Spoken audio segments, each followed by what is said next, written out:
어제 우리는 남유다가 재앙이 임박했음에도 돌이키라는 하나님의 명령을 거역하고 심판을 자초하고 있는 모습을 우리가 살펴보았습니다. 오늘 본문에는 그렇게 돌이키라는 하나님의 말씀을 듣지 않아서 결국 멸망의 위기에 처해 있는 그 남유다에 대한 그 하나님의 애타는 심정이 기록되어져 있습니다. 하나님은 이 남유다의 죄악 때문에 그들이 바벨론의 침공을 받도록 그렇게 하셨지만은, 그러나 그 하나님의 마음은 슬픔과 아픔 가운데 있는 것이죠. 자, 19절 20절을 보면은 이 전쟁의 나팔 소리와 경보를 하나님 들으세요. 그래서 심한 슬픔과 아픔, 답답함을 느끼게 되는 것입니다. 더더욱 그 슬픔과 답답함을 느끼는 이유는 20절에 보면 하나님의 장막과 휘장, 즉 성전이 파멸될 것이기 때문인 것이죠. 하나님께서는요, 이스라엘이 돌이키기만 하면 이 북방에서 오는 이 바벨론의 재앙을 이스라엘이 받지 않아도 되는데, 그걸 계속 거역함으로 결국에는 바벨론 때문에 이 성전이 무너지고, 이 성전이 무너진다는 것은 남유다가 다 무너지는 그런 아픔을 느낀 고통을 이스라엘 백성들이 겪게 되는 것을 보시고 너무너무 아파하고 계시는 것이에요. 그렇지만 하나님이 이스라엘을 도와주지는 않으십니다. 남유다를 돕지는 않으시는 거예요. 그 이유가 22절에 기록되어 있어요. 우리 22절 함께 읽겠습니다. 내 백성은 나를 알지 못하는 어리석은 자요, 지각이 없는 미련한 자식이라. 악을 행하기에는 지각이 있으나 선을 행하기에는 무지하도다. 남유다가 이렇게 남유다를 하나님이 성전이 무너지는데도 도와주지 않으시는 이유는 그들이 하나님을 알지 못하고 어리석고 지각 없이 미련하게 행하고 있기 때문인 것이죠. 성도 여러분, 남유다가 이런 상태에 있는데 하나님이 그냥 저들을 도와주신다면, 그들이 하나님을 알지도 못하고 어리석고 지각이 없고 미련하고 악을 행하고 그러는데도 하나님이 남유다를 도와주신다면 이거는 하나님의 공의에 어긋나는 일인 것입니다. 하나님은 자기 백성을 버리신 적이 없어요. 그렇다고 죄를 짓고도 평안하고 형통하게 살도록 내버려 두시지도 않습니다. 그렇기에 하나님의 심판을 피할 수 없는 것이죠. 성도 여러분, 우리가 하나님 앞에서 바로 서지 않으면 하나님께서는 회초리를 드셔서라도 우리를 하나님 앞에서 바로 세우시려고 합니다. 그러나 우리가 잊지 말아야 될 것은 하나님이 내리치시는 그 회초리는 아주 이 분노에 사로잡힌 악에 바친 회초리가 아니라는 거예요. 그거는 우리가 돌이키기를 원하는 마음에서 내리치시는 눈물이 서려 있는 회초리라는 것이죠. 성도 여러분, 우리가 하나님 눈에서 눈물 나게 하지는 말아야 할 것입니다. 자, 23절에서 26절은 하나님께 돌이키지 않은 유다에 임한 심판의 강도가 엄청나게 크다라는 것을 보여주어요. 자, 23절은 보면은요, 마치 하나님께서 세상의 질서를, 세상을 창조하시기 전에 땅이 혼돈하고 공허하며 흑암이 깊음 위에 있었다라는 창세기 1장 2절의 말씀을 연상케 하는 장면이에요. 24절에서는 안전함과 변함이 없음을 상징하는 산과 언덕들이 진동하고 요동하고 있습니다. 25절에는 땅에 사람이 없고 하늘에는 새가 없어요. 26절을 보면 하나님이 이스라엘에게 주신 땅이 모두 황무지가 되고 각 성읍이 무너졌습니다. 자, 성읍이 다 무너졌다, 땅에 사람이 없다, 하늘에 새가 없다, 그리고 산과 언덕이 요동을 한다, 땅이 갈라져 있다. 뭘 의미하는 것입니까? 북방에서 내려오는 바벨론을 통한 그 징계가 엄청나게 강하다라는 거예요.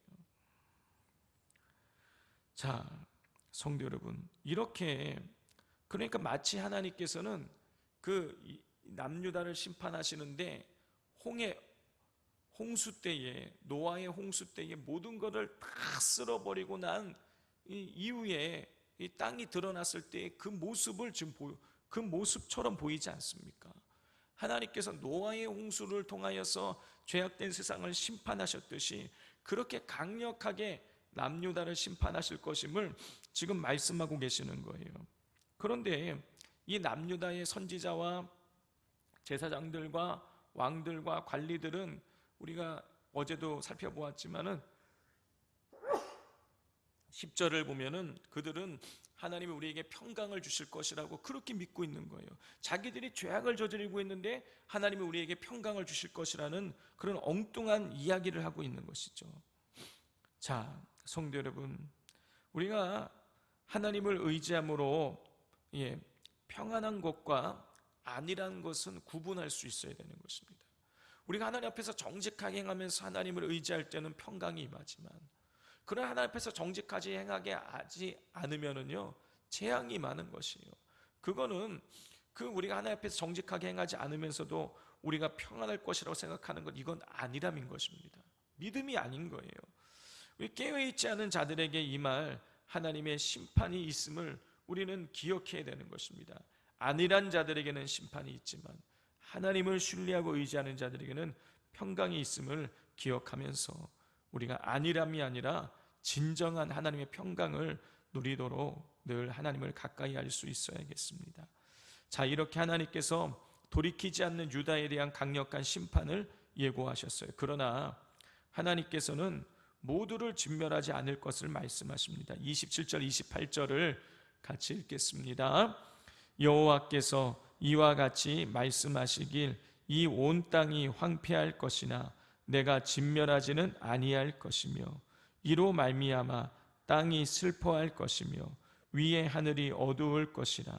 내가 이미 말하였으며 작정하였고 후회하지 아니하였은즉 또한 거기서 돌이키지 아니하리라 하셨음이로다.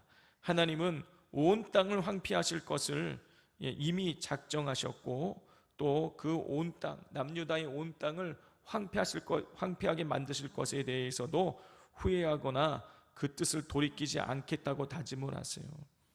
따라서 이 남유다 예루살렘에 파괴당하는 것은 너무 자명한 사실이에요. 그런데 놀랍게도 27절 중반절 이후를 보면 하나님은 내가 진멸하지는 아니할 것이다 라고 말씀하세요. 이것은 마치 노아 홍수 때에 세상을 다 쓸어버렸지만 노아의 이 가족들을 하나님께서 살려두신 것처럼 예루살렘을 하나님이 심판하시지만 예루살렘에 있는 모든 사람들을 완전히 다 진멸하지는 않으실 것임을 말씀하고 계시는 것입니다. 하나님이 남은 자를 남겨두시겠다는 것, 믿음을 지키고 있는 자들은 남겨두시겠다라는 그런 하나님의 뜻인 것이죠. 성도 여러분, 아무리 심판이 엄중해도 하나님을 의지하는 자들은 남겨두십니다. 자, 29절부터 31절에는 예루살렘을 간음한 여인으로 묘사를 합니다. 예루살렘은 남유다의 수도예요. 그러니까 예루살렘이 간음한 여인으로 묘사가 된다는 것은 남유다가 영적으로 간음했다라는 것을 보여주고 있는 것이죠. 자, 29절에서 예레미야는 바벨론의 기병과 궁수들의 함성과 예루살렘 거민들이 성 밖으로 도망해 수풀로 피하고 바위에 기어오르는 모습을 묘사합니다. 또 30절을 보면 예루살렘을 붉은 옷을 입고 금장식으로 단장하고 눈을 그려 꾸미고는 자신을 죽이려는 자의 눈에 들고자 하는 여인으로 비유하고 있어요. 자, 그러니까 29절에서는 바벨론에 의해서 이스라엘이 완전히 이 남유다가 엄청난 침략을 당할 것을 말하고 있는데 30절에서는 붉은 옷을 입고 자기를 꾸며서 자기를 죽이는 자들의 눈에 들고자 그렇게 애쓰고 노력하고 있다라는 것이에요. 무엇입니까? 지금 이 남유다는요, 바벨론에게 잘 보여서 어떻게 우리가 이 재앙을 피할까, 이걸 생각할 게 아니라 하나님을 의지하고 하나님을 바라보아야 되는데 그러지 않고 있다라는 것이죠. 또 한편으로는요, 바벨론이 침략해 들어오니까 남유다는요, 애굽을 의지했어요. 애굽의 힘을 빌어서 바벨론을 막아내고자 했습니다. 그러니까 이 이스라엘이 계속해서 정말 자기들을 생사화복을 주관하시는 하나님을 바라보아야 되는데 자꾸 세상 나라를 의지하고 있는 것이죠. 그것을 하나님이 간음한 여인의 모습으로 묘사를 하고 있는 것입니다. 자, 이렇게 그 하나님의 신부된 남유다가 자꾸 간음을 하고 행하자 하나님이 그들을 심판하십니다. 31절을 보면 남편이신 하나님을 배신한 간음한 이 여인 예루살렘은요, 첫 아이를 낳는 것과 같은 고통을 겪게 될 것이라고 하나님 예고하세요. 자, 그런데 이런 상황 속에서도 하나님은 예루살렘을 시온의 딸이라고 부르고 계시다라는 것이죠. 하나님은 예루살렘의 심판을 준비하셨고 그 뜻을 돌이키지 않으시겠다고 하셨지만, 그럼에도 그 심판을 당하고 있는 예루살렘이 남유다가 당신의 백성임을 부정하지 않고 계시는 것이죠. 이처럼 하나님은 하나님의 심판 속에서도 그 백성들에게 소망을 주고 계시는 것입니다. 그러므로 하나님의 이 공의로우심, 그러면서 동시에 우리를 사랑하고 계시는 그 하나님의 공의의 하나님, 사랑의 하나님의 모습을 우리가 늘 기억하면서 우리도 한편으로는 하나님 앞에서 정직하게 행하기 위해서 힘써야 되고, 그러다가 우리가 넘어지게 된다면 하나님의 긍휼을 구할 줄 아는 하나님의 백성으로서의 모습을 늘 우리가 간직할 수 있어야 하겠습니다. 우리 시간 같이 기도하기를 원합니다. 오늘 이 남유다, 영적으로 간음하여서 하나님의 심판을 자초하고 있는 이 남유다의 모습, 그 모습 속에서 우리의 모습들이 보여지고 있지는 않습니까? 하나님 외에 다른 것 의지하고 있는 것들이 있다면 하나님 앞에 회개하고 우리가 돌이켜야겠습니다. 아직 기회가 주어져 있을 이때에 우리가 돌이키고 회개하는 기도를 올리고, 또 공의의 하나님의 그 속성을 기억하면서 하나님 앞에서 우리가 바르게 정직하게 의롭게 우리가 살아가기 위한 영적인 몸부림이 우리에게 있도록 또 기도하시고, 그러다가도 우리가 하나님의 공의를 등지고 떠난다면 회개하고 돌이키고, 그러면서 또 하나님 앞에 사랑의 긍휼을 간구하는 그런 하나님을 정말 가까이 하고 하나님 중심으로 살아가는 우리 모두가 되게 해달라고 기도해 주시고, 오늘 오전에 있을 신앙 기초반과 저녁에 있을 우리 금요 기도회를 통하여서 성령의 임재와 치유와 회복의 역사가 드러나게 해달라고 이 시간 주여 삼창하고 기도하겠습니다.